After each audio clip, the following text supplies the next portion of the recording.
Green light.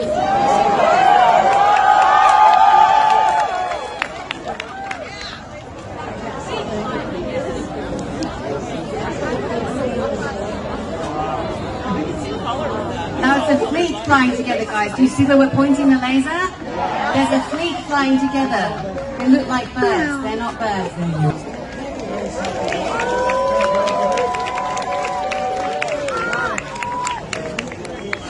And then there's that one. Oh shit, what is that? It's a bird.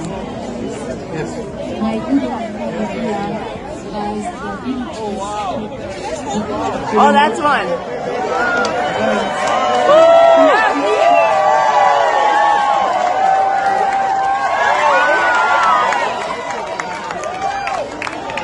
Oh, that's wild. A triangle just passed by. A triangle shape. Have you seen it? And it disappeared now. No, it's, well, I still see it.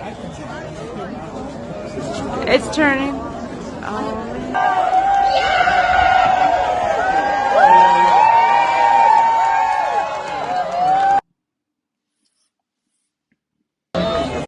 Shalom, Yashar Allah. First and foremost, I'd like to give all glory, honor, and infinite praises to Yahweh, Bahashem, Yahweh Shai, Bahashem Rakakadash.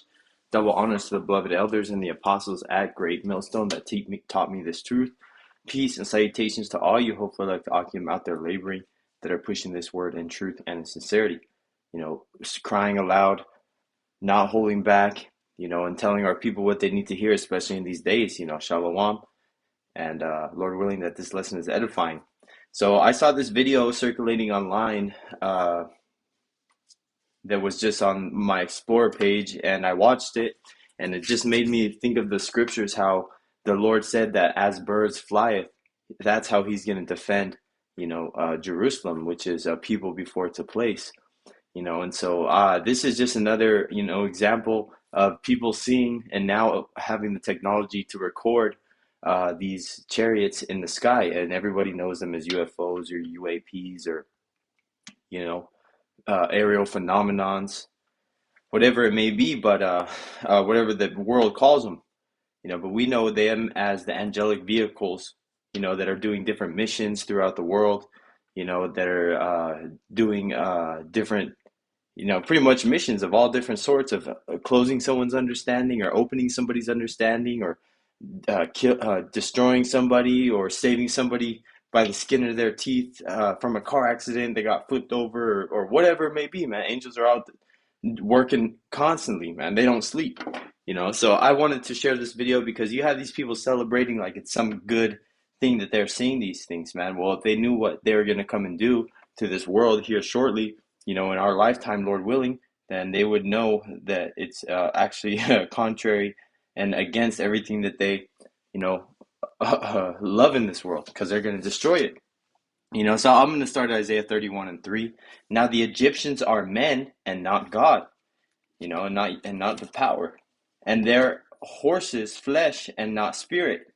When the Lord Yahweh shall stretch out his hand, both he that helpeth shall fall, and he that is helping shall fall down, and they all shall fail together. So there, nothing that is carnal in this world is going to be able to go against what Yahweh Bashem Yahweh Shai has planned, either his angelic vehicles or whatever it is that they need to use to try to fight against the chariots. It's not going to work, because they're men, horses, flesh, not spirit. Because these are the chariots are almost their energy. It's a spiritual, as you can say, like a spiritually powered, you know, machine that's not a machine, really. Like it's something that we can't even explain. We got to only extrapolate. Yeah, it's a physical thing, but these chariots can do things that don't, you know, line up with the laws of physics, you know. So they're supernatural, as you can say, you know, as the best words to describe it,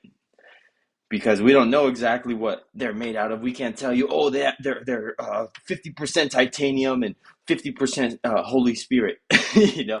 No, but we know that these things are not anything that this world can damage at all. Like I just did a video not too long ago about the Tomahawk missiles that hit those chariots over in Afghanistan when the United States military base was recording them getting hit, seeing that they were unfazed, and that is a reoccurring theme that is going on. And I have a couple of articles pulled up to show you that these chariots are popping up around Esau's military bases, and there's nothing that they can do to stop them. But this is continuing. The point is at 5, but this is Isaiah 31 and verse 4. For thus saith the Lord Yahweh, spoken unto me, like as the lion and the young lion roaring on his prey, when a multitude of shepherds is called forth against him, he will not be afraid of their voice, nor abase himself for the noise of them. Because when an animal, gets bloodthirsty and he's just going at his prey, he doesn't care if people are hooping and hollering and trying to get him to stop, man. He's getting busy on it. It says, he will not be afraid of their voice, nor abase himself for the noise of them.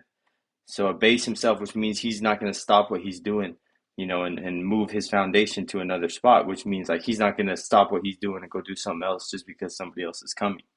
The word abase, and if you look in this word, Dubai, abase, just for edification's sake, it says, behave in a way that belittles or degrades someone. Humbling, humiliate, belittle, degrade, disgrace, lower, demean, debase, demote, reduce, bow, and scrape. So pretty much says he will not be afraid of their voice, nor abase himself for the noise of them. So he's not going to go against pretty much and what he's doing to do what they want him to do. In this sense that the Lord is not going to stop just because the chariots are messing the place up. They're not going to stop. This is continuing himself for the noise of them. So shall the Lord of hosts come down to fight for Mount Zion and for the hill thereof. Because there's nothing that this military powers are going to be able to do when Judah rises up for the prey, starting with Yahweh Shai being from that tribe. They say Judah is going to be like a young lion.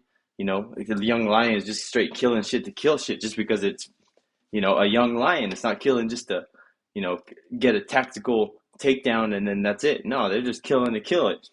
If a young lion gets let loose in a corral full of young sheep, what do you think he's going to do? They're all going to be dead. But this is verse 5, and this is the point of that video that I showed you. Again, this video showing how the chariots, are going and flying as birds. How birds fly in that arrowhead pattern. I thought this was a really good video to describe that. And this is the point. Isaiah 31 and verse 5, as birds flying, so will the Lord of hosts defend Jerusalem. Defending also, he will deliver it, and passing over, he will preserve it. Because the Lord is going to also deliver us through these chariots, as well as destroy a lot of 2/3 and Esau's military structures and anything that goes against the chariots and targets, abominable sites like Washington, D.C. is getting taken out. The city of London is probably going to get taken out. The Vatican is probably going to get taken out. So any of those unclean places like that, man, these chariots are going to get busy on. So I wanted to pull up these articles to show you of these different chariots that are being spotted throughout different military bases, and then I'm just going to close it out. So this is the main one that I was looking for. But this is at Virginia's Joint Base Langley, swarms of unidentified drones, that's what they call them, invaded restricted airspace nightly for nearly 3 weeks in December 2023. General Van Herrick of NORAD described the phenomenon as unprecedented and urged the Pentagon to deploy advanced tools to investigate. And there's a lot of news articles on this. Look, I can hit news. This is a here's another one. This is from Washington Times. This is UFO shadowed military pilots. Mysterious drones flew over nuclear sites, Pentagon reports. So lucky these damn ads. And I heard about, and then there was even the situation that happened over the White House in the 50s that gave inspiration for the movie World of Wars. This is a UFO sighting, White House, 50s or 60s?